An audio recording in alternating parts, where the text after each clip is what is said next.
G'day everyone. In this video I've got a super exciting announcement to make, and it might just be one of the best announcements that I've ever made, and that is coming up right now.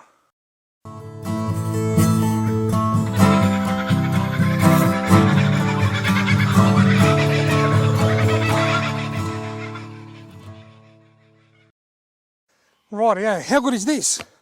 This is like a wooden table, a wooden fence that campers have made here on the bank of the Murray River. Isn't it fantastic?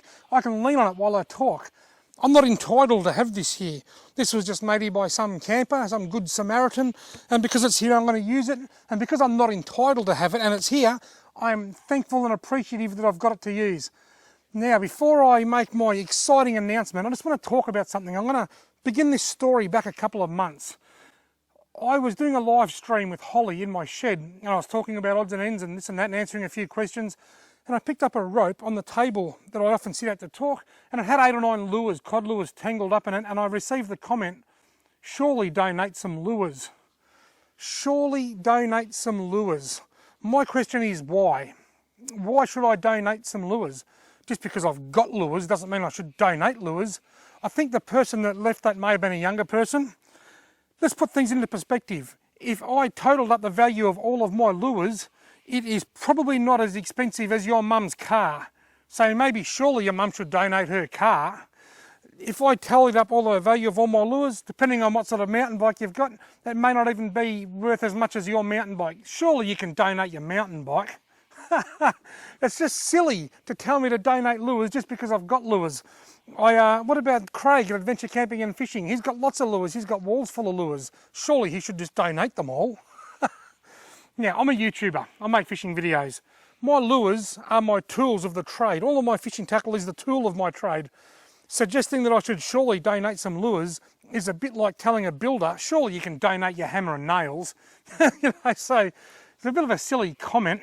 And it's what we call entitlement. There's a bit of a problem in society these days with younger people with entitlement issues. I think that they're just entitled to stuff for free. I think this has come from 2 areas. It's come from parents being softer. I know for a fact I had a much harder upbringing than what my kids have, and my kids are on par with most kids. So they're being brought up softer, and they've got access to free stuff. There's free songs, free movies, there's free everywhere you look. Thanks to the digital era, there's free stuff.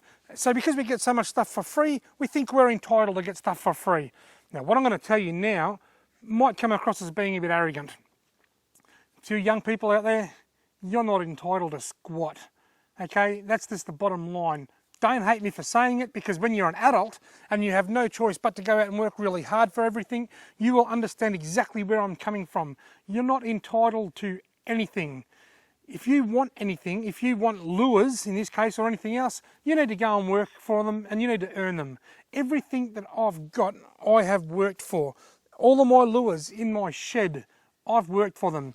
Whether I bought them with money that I earned at my paid job as a disability support worker or a forklift driver before that, or whether they were gifted to me by fans, or whether they were sent to me by sponsors, I have worked for them. I've worked for them on the forklift. I've worked for them as a disability support worker, and I've worked for them by sitting up late at the middle of the night editing videos and getting up early and going fishing and filming videos, doing something I love, but it still works. So everything that I've got, I've worked very, very hard for.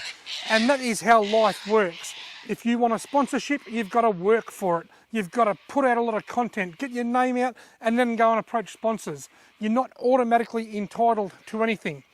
But there are a couple of things that we are entitled to, and they're not materialistic. I think we're entitled to have loving parents, whether your parents are together or separated, which is common these days. I think you're entitled to have loving parents. If you grow up in a world of hate without loving parents, then you've got more than enough reason to complain. So you're entitled to live in a world of peace. You're entitled to not fight. You're entitled to not be abused, whether it's physically, emotionally, or anything sexually. You have got entitlements, but they're not materialistic entitlements.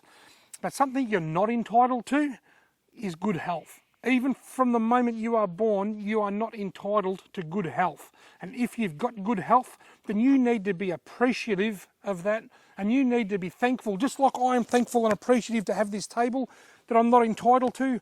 You need to be thankful and appreciative of the good health that you've been blessed with that you're not entitled to, because there's a lot of kids born that don't have good health. And that leads me to my big announcement. This has been in the making since the start of this year, and I am so pleased and proud to announce that I am now officially a volunteer with the Make-A-Wish Foundation. You see, I love to give back. I love to do good things, but I've also got to do things that support my family, like work and have a job and whatnot. But I like to help out where I can. Some people like to donate money. Some wealthy people, they might be time poor because they're busy working really hard and working on their wealth, but they might be money rich and they might donate money, and that is fantastic. The world needs a lot of them people. Some people might be cash poor, so they can't donate money, but they might be unemployed and be time rich, so they can donate time to help charities and stuff, and that's another way of donating. In my case, my biggest way of donating is by using my reach. I've spent 10 years or 15 years now working really hard to build an audience, to build a following, to be able to reach a lot of people and to have a voice. I'm not rich. I'm not cash rich and I'm not time rich, but I still want to help. So I've chosen the Make-A-Wish Foundation because I absolutely love to help kids. A brief overview of the Make-A-Wish Foundation for those of you that don't know what it is. It's a foundation that was formed back in the 70s or 80s, and it started in America for kids with life-threatening illnesses to allow them to make a wish and then have their wish come true. Their wish might be to meet their favourite actor. Their wish might be to be on a TV show. I've seen one of my favourite YouTubers, Casey Neistat. He's had people, kids with life-threatening illnesses, their wish has been to appear on the Casey Neistat YouTube channel. And the Make-A-Wish Foundation makes these wishes come true. So I am officially a volunteer for the Make-A-Wish Foundation. At this stage, I have a barbecue at Bunnings in Wangaratta on the 22nd of September, which I'll be helping at. And I'm hoping that I can get some of you guys to come down, pose for selfies, say good day, talk fishing or whatever, and buy a sausage while you're there and support the Make-A-Wish Foundation so that kids with life-threatening illnesses can have their dreams come true and live the highest possible quality of life.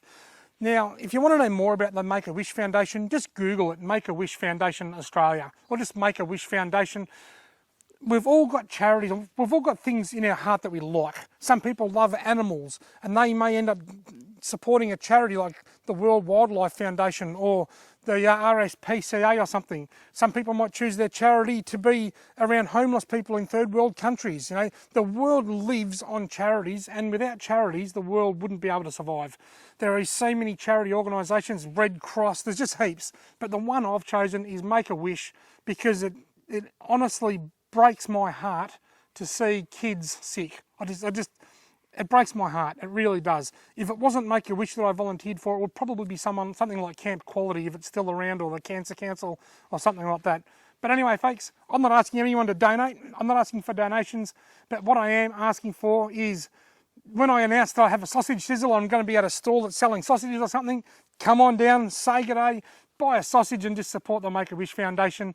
And from time to time, I'm going to be auctioning stuff off on my YouTube channel. This goes back to that guy's comment, surely donate some. Well, I am. I'm going to donate some stuff to the Make-A-Wish Foundation. I'm not just going to give them fishing gear. What I'm going to do is I'm going to auction it off somehow, and I'm going to work out how I'm going to do that, and the money that I get is going to go to the Make-A-Wish Foundation. I need to speak to my superiors at the Make-A-Wish Foundation to find out exactly what process we go through, whether that be get a photo of the receipt after it was made and send it to the person that bid the highest auction. I don't know. There will be a way for me to use my profile to auction off a bit of stuff, raise some awareness, use my profile to draw people to sausage sizzles and stuff like that. I don't have to dedicate huge amounts of time. I don't have to dedicate huge amounts of money, but I can make a huge impact on the lives of sick kids or kids with life-threatening illnesses. And that is what I like to do the most. I've actually made a video for the Make-A-Wish Foundation once before for a young kid. It was a private video that nobody else saw, and that sort of kick-started this whole thing. And I've got to say, it was one of the most sobering moments of my life.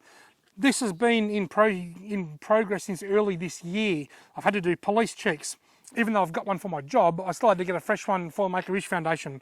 I had to get a working with children check. I don't need one for my job because the organisation I work for only has adults. So I had to get that. I had to go through an interview process, fill out a questionnaire. There was some online training, and finally I've crossed the line, and I'm officially a Make-A-Wish Foundation volunteer, and I just couldn't be happier. And I look forward to hopefully catching up with some of you folk watching this at various sausage sizzles and events that Make-A-Wish host. I'll be keeping my eye out and see where they are. I'm willing to travel at my expense and my time to other towns for the sole purpose of just helping out at sausage sizzle. So folks, that's my big announcement. I'm excited. Thank you very much for watching. Stay tuned, because I will be announcing on my social media stuff when and where I'm going to be, and hopefully I can get to meet a few of you guys, as well as sell a few extra sausages to help some beautiful young kids.